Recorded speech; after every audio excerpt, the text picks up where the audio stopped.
Hello and welcome back. We're so happy to have you here. We're continuing to study in our series, the Bible series, and this time we're going to look at prophecies fulfilled. And we're going to start on the road to Emmaus. This was after Jesus' resurrection. On the day he was resurrected, there were two disciples. They had heard people talking about the risen Jesus, but they had to travel to the village of Emmaus.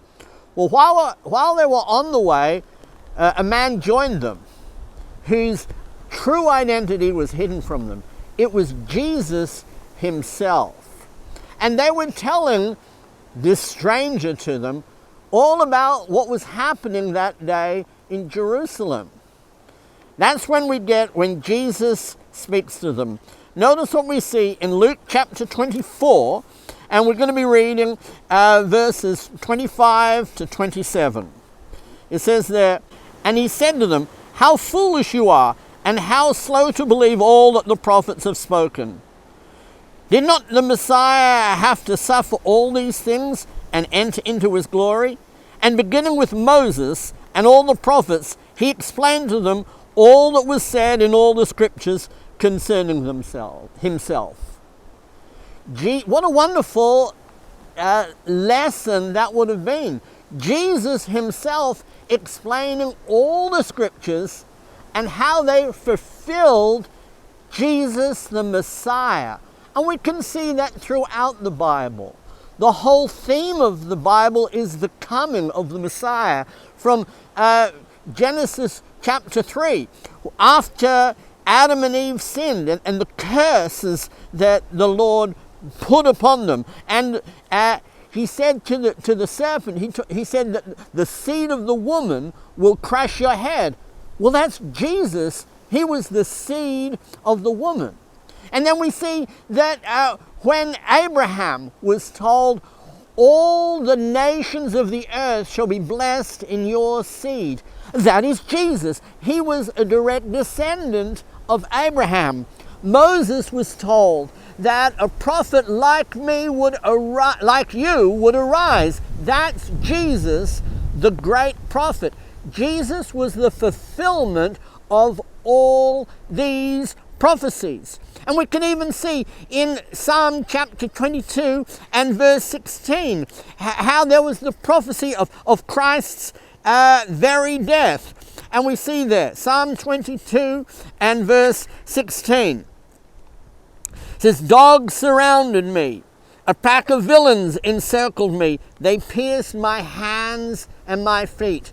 Jesus fulfilled this prophecy. Jesus is the fulfillment of all these prophecies. We can see Jonah was, Jesus fulfilled the sign of Jonah. In Matthew chapter 12, we see there in verses 38 to 40. Then some of the Pharisees and teachers of the law said to him, "Teacher, we want to see a sign from you." He answered, "A wicked and adulterous generation ask for a sign, but none will be given it except the sign of Jonah the prophet.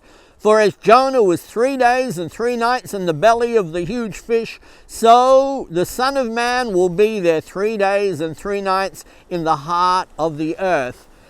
On the day that he taught these men on the road to Nineveh, Jesus had fulfilled that prophecy, the prophecy of Jonah.